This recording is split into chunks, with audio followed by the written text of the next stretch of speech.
let's go off on a tangent just for a little bit and talk about conspiracies, because I think honestly this is what made the world building of Kong so good. And we can going back into that, but so going back on the conspiracy theories, they actually did something really really unique and cool by making the idea that we might possibly have a hollow Earth, and that it's, instead of there being the way that we have a core and a mantle and all this, there's actually another civilization living inside of the Earth that started long ago. Is it that there's not a core, or is it that in certain areas there are pockets? There's pockets. It's not going like it's completely not. It's not like the whole Earth is hollow. It's that there's portions of it, right?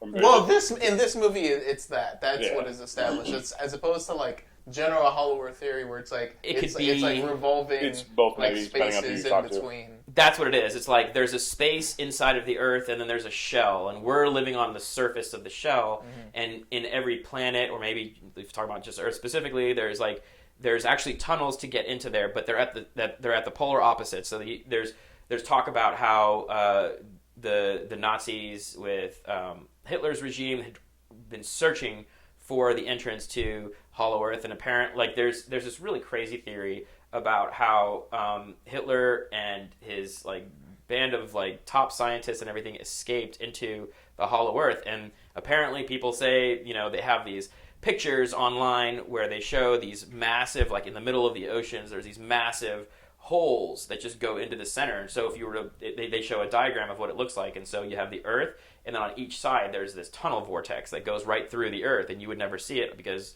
we don't have a perspective besides where we are on Earth, so we would never see it. So it's like hiding in plain sight. So that's one theory, and then people actually go in and out of them all the time, or UFOs come in and out of them all the time, or whatever. There's a whole advanced civilization because they were apparently here a lot longer than we were. So leading that back into Kong, the fact that they kind of just said, there is this thing, we don't know. I did a paper once on Hollow Earth theory, and then that was it. They kind of talked about it a little bit, but let it go, because then what it does is it allows you to kind of just go, wow, what is in there? And that's very Lovecraftian, right? So that's and then they also kind of showed the squid that was wrapping around Kong and stuff like that, which was a great payoff because he was just eating it, Goonies. Yeah, and so that was really cool because you could then open it up to all the monsters that could possibly come from inside of the Earth, or creatures or other civilizations and advanced beings. You could go anywhere with it.